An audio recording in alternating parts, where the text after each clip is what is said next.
Welcome, Catherine, to another Astral interview. How are you today? Hi, Shy Rose. I'm well. Through all of this upheaval in the world, I am still maintaining good health. So I'm happy about that. Yeah, Well, we know the drill, right? protection. Keep our spirits high and things fall into place, even though sometimes there's those things that want to knock you off. You just have to listen to the people around you who are bringing you back up. Yes, that's right. Yeah, no, I'm well today, and I'm glad to be here with you. Exciting things happening for Metaphysical Hub. Absolutely. We're excited too. And so we haven't talked in a while, so tell me a little bit about what you've been up to in the last little while. It's been a long while. It has been a long while.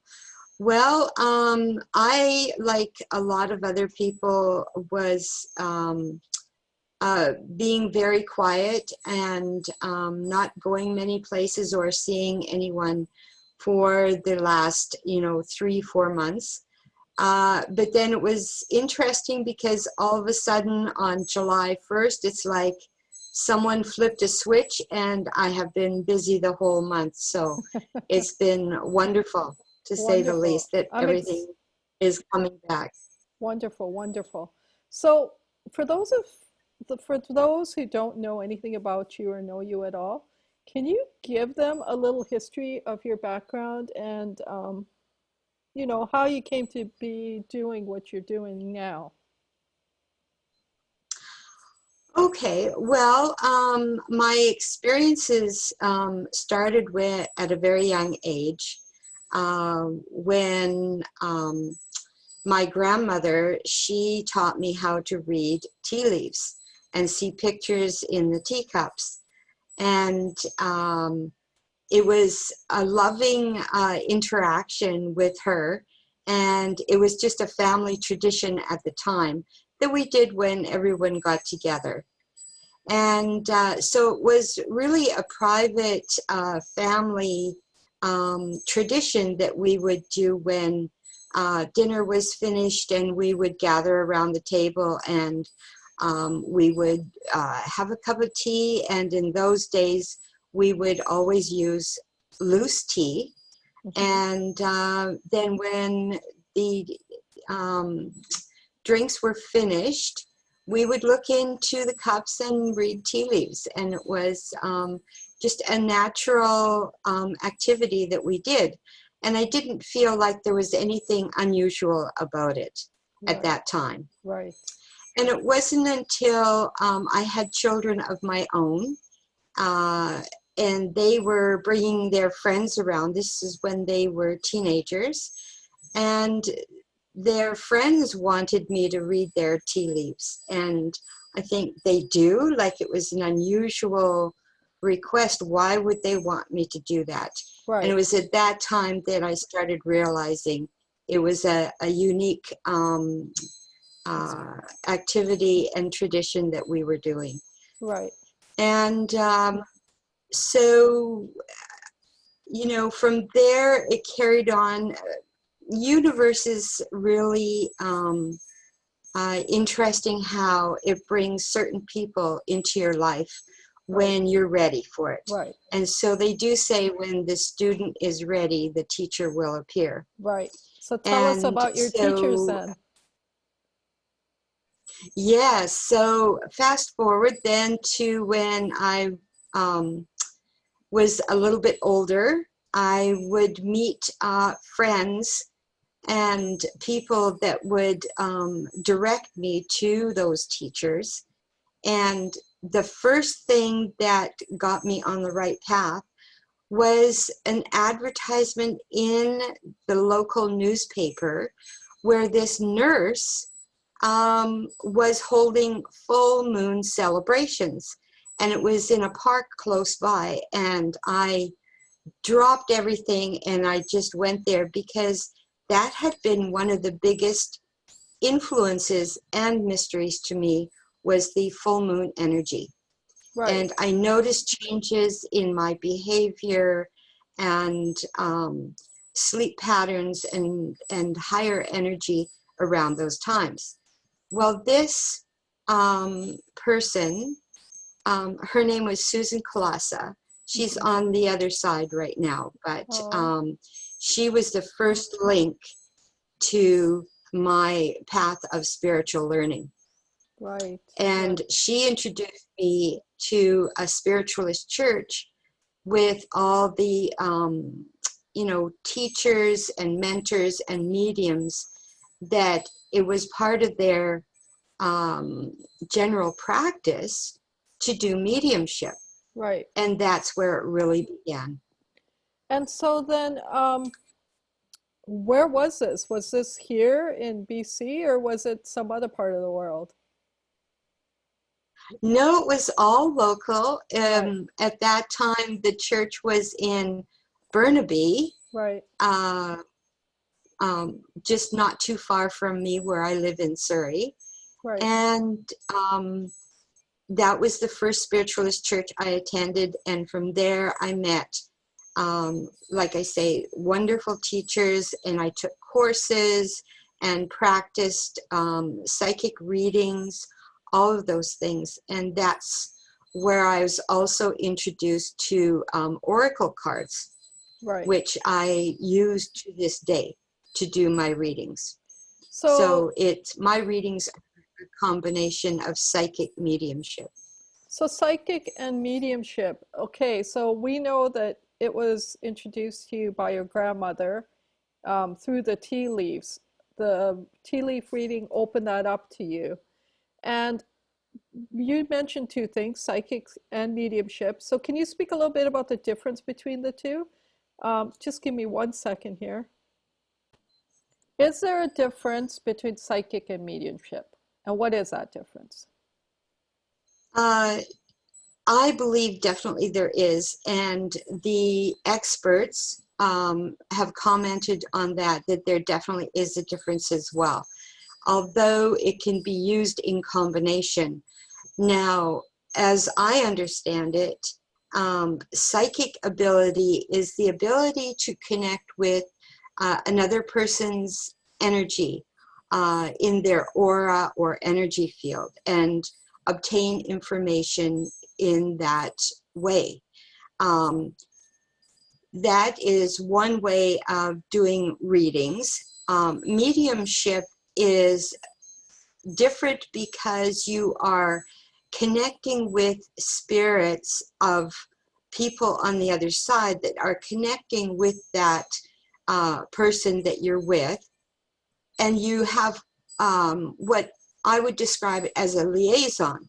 Right. And so you would connect with the person in spirit, and they would be connecting with the person that you're with, and you would get many of the same kinds of information, except that you're connecting and getting that information through spirits.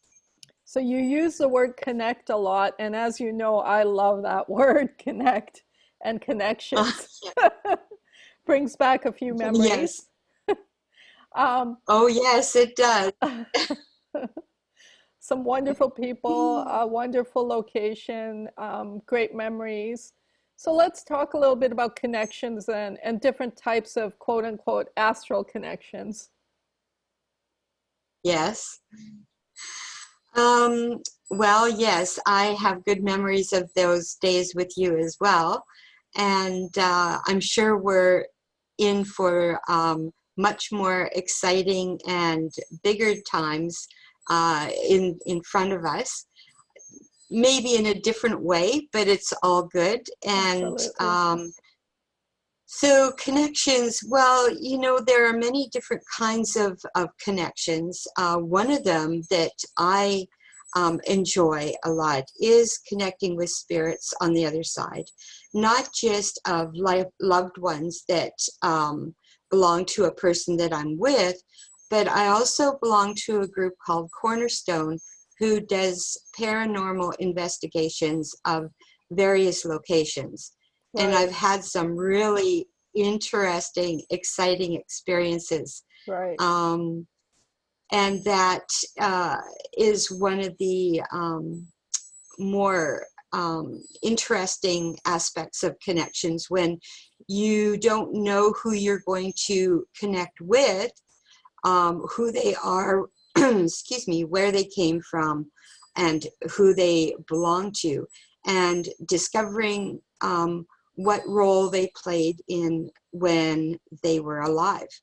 So there's been some very interesting experiences that I've had through that as well. Fascinating. Do you want to share one of those experiences with us? Sure. Now, just you know, I can't really give names No, of at this course point not. I because understand. there's a lot of confidentiality. No? But I would say one of the most profound experiences that I had was a very local place, not too far from me. It's an inn, and it's a family owned and run business. And so it has a lot of history in it, not just the family's energy, but being a inn and hotel, you have a lot of various people staying there, and a lot of events that have happened, because this inn is very old and goes back to many years ago, when things were more pioneer days, and a lot of transient people. Right. So the most profound experience I had there was laying in my hotel room, because we were all able to stay in a room to ourselves. And I would hear running footsteps down the hallway outside my door. And I would also hear doors slamming. And when I went out to look, there was absolutely nobody there. Right. And so I went to explore the lower floor. And when I came back up, I managed to catch out of the corner of my eye one room where nobody was staying, and the door would open and close. Wow. And Talk about paranormal activity. yes, absolutely. And not to mention voices, disembodied voices of various kinds, dog barking where there was no dog, and all of these things going on in this location. Wow. And so when you experienced that, what happened? Like, tell It us a was bit more. so real, Shyrose, that I thought it was actually happening. I thought it was reality. Right. It wasn't until later that I discovered that none of it really happened. It was all paranormal activity. And that's when it would kind of was astounding to me that they could make these sounds and move things like they were really there Right. And in so, life. Yeah. like, it reminds me of, the movie Ghost, where, in the movie, um, he's kicking the can and practicing kicking the can, and finally he's able to Yes, kick that exactly. can. And so, is it That's really right. like that in the real astral world? Do we know? Um, I understand that spirit energy, it takes a lot of strength to move anything from a small little marble to a piece of paper, to making a door open and close takes enormous strength. Right. So most entities that we have investigated are rather friendly, and they just make their presence known. Right. Um, it's it's not common to come across anything that is harmful, Right. although it does happen. It does Hmm. happen, Hmm. but yes. So what they do on the other side to practice this, I Who don't know knows? that.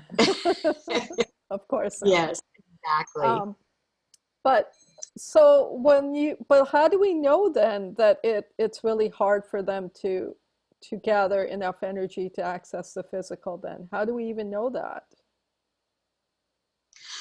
One of the common things that happens with investigators is that their equipment, and there is some very sophisticated equipment available now for determining paranormal energy, is many of it uses batteries.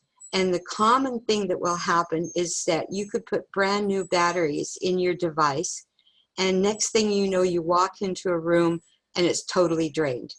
So Right. they do absorb the energy from batteries, from electrical devices. That's when you see lights flickering, Right. they are absorbing energy from that electrical source so that they can create activities Right. that we can see. Yeah. Yeah, And so that, I've experienced that kind of activity in my own home actually, where lights were flickering when we first moved in. And it felt like something just didn't want us to move in. It was, and then it also felt like a little after we moved in that it had settled, and it was almost like something that was protecting us there from others that came into the home. Very fascinating yes. phenomena. Um, Yes, you can make peace with right. spirit entities. You know, if you make agreement with them that to share the space, Yeah. most of the time they will accommodate. Right. And it's only the odd time that they really want to claim their territory and not be welcoming. Right. And it made me wonder, like, am I experiencing this because, you know, somehow somehow I'm able to connect with it, or is it that they're wanting to connect with me? Of course, it goes two ways, right? Yes, absolutely. So, one of the ways to make connection with spirit entities uh, easier for both you and the spirit is through meditation. Right. And the goal intention of your meditation should be ready to raise your vibration level up to where they can connect with it easier. They come down as far as they can, but then your part is where you raise your vibration level as high as you possibly can Right. to make it easier. I see. Yeah. So that implies that they're at a higher vibration than we are, obviously, that the physical and the astral, the physical is a lower vibration than the astral, correct? Yes, absolutely. And so one of the ways that this energetic vibration has been measured is through electromagnetic frequencies. Right. And we all know about the latest 5G Yes. concept that's come out. Right. And are concerned about the effect on us and animals and plants and everything. One of the things that you can do to function within that vibration is, like I just mentioned, raise your vibration up to what we call 5D. So you And so mentioned, that would be more compatible. so Mhm. 5D, what exactly is 5D? I mean, we know 1D, we know 2D, we know 3D in this world. We know what three-dimensional reality is, we know what two-dimensional reality is. What exactly is 5D, let alone 4D? You haven't even talked about 4D. I know, we totally skipped over that. Well, one thing for sure is the electromagnetic frequency that it vibrates at. Um, and two, it's multifaceted. Things are not just simplistic anymore. They like multitasking. the vibration levels brings us to a dimension, as in 5D, that is multifaceted. So it's a stronger, more complicated connection that gives us more information, different kinds of information, more detailed information. Right. And that is how we can improve our abilities in that way. So is 5D simply an awareness? Like someone, I mean, we're still in 3D as far as I can tell, right?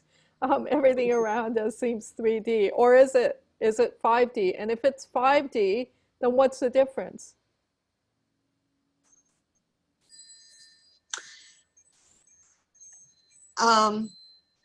3D is like depth, width, and height. Right, And something is like three-dimensional.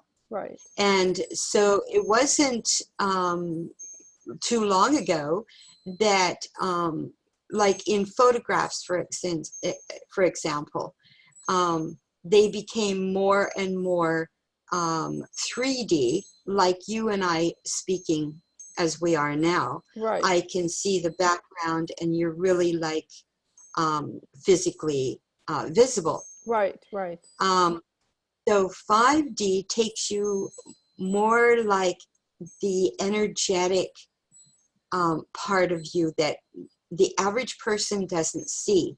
You have an aura or energy field around you, and it radiates energy from you and contains all the information from your physical life, your spiritual life, your emotional life, and all of the other details about you.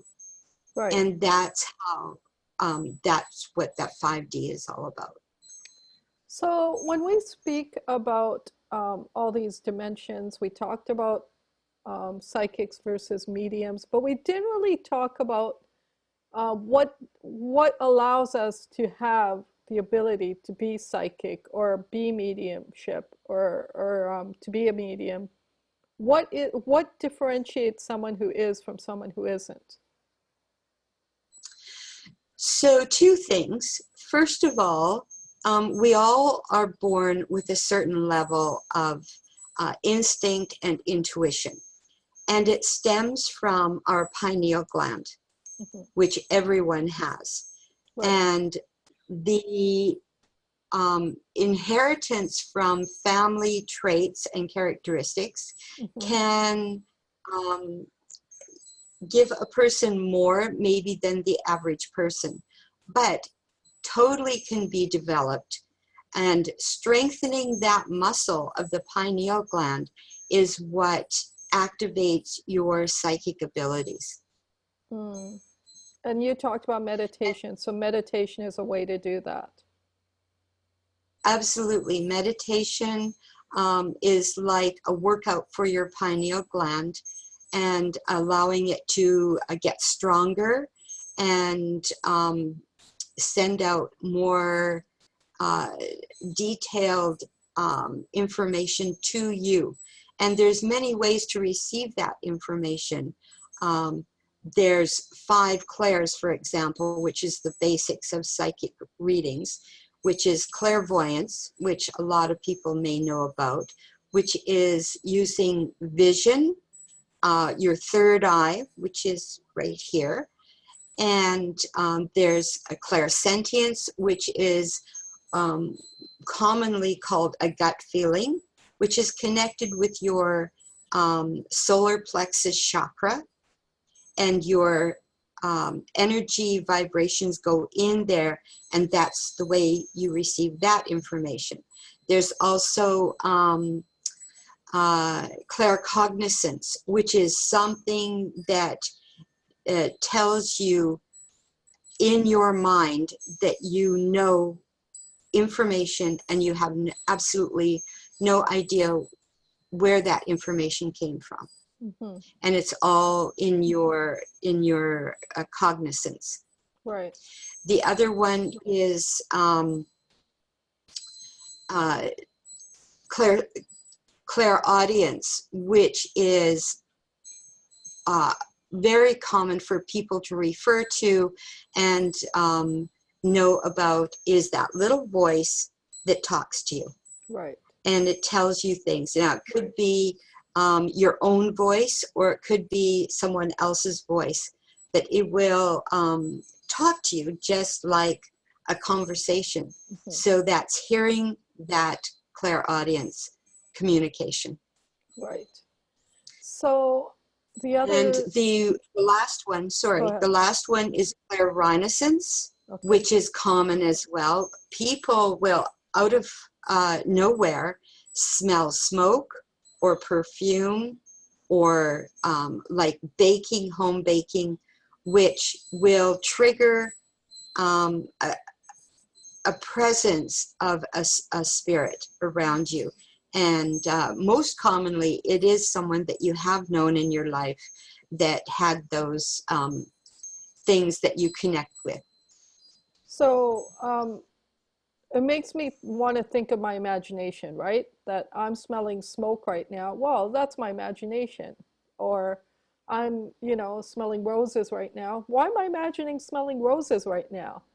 So can you speak a little bit about being able to ascertain whether it's your imagination or whether it's your Mhm. experience as a psychic or a medium?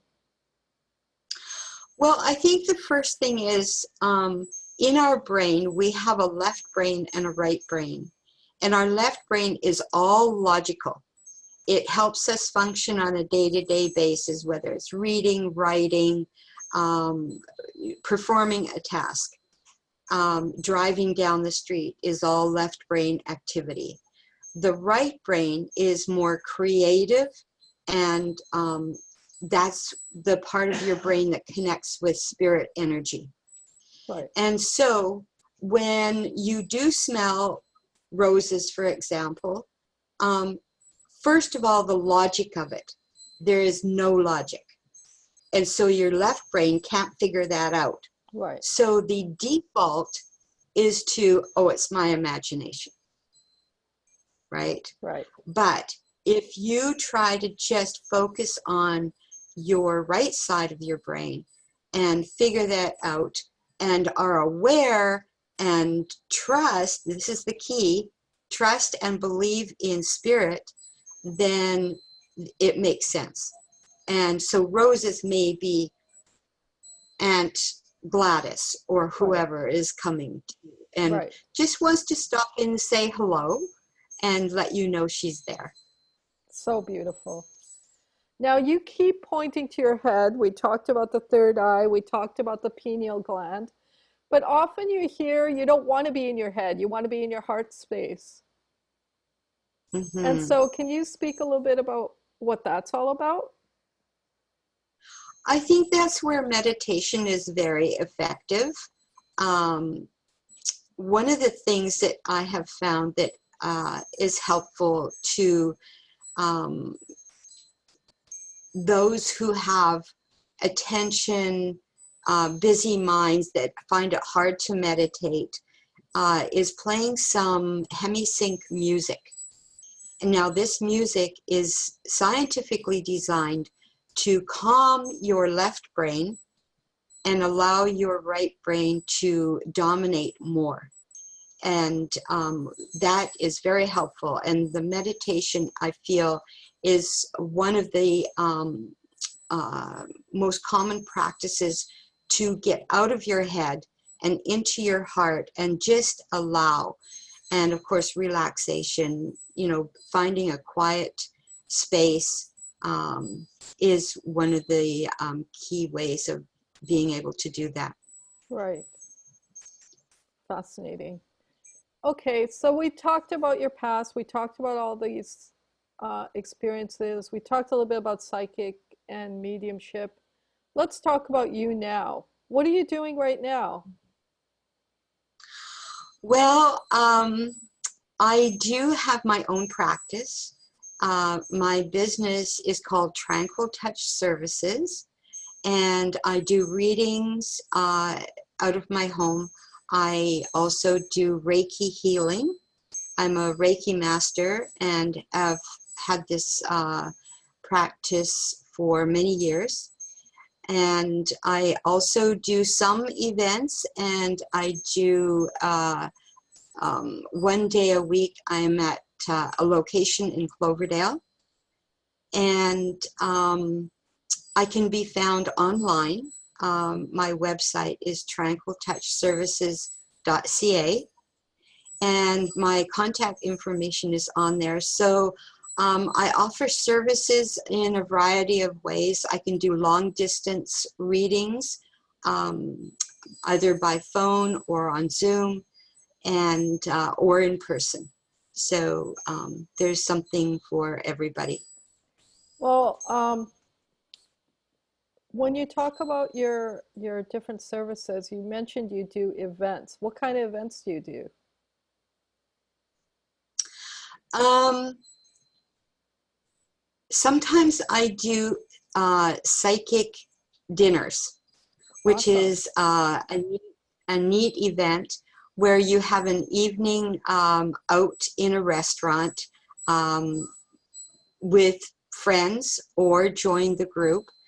And as while you're having your dinner, there are readings going on at each table. So it's a very enjoyable, unique, different evening of social activity and getting some insight as at the same time.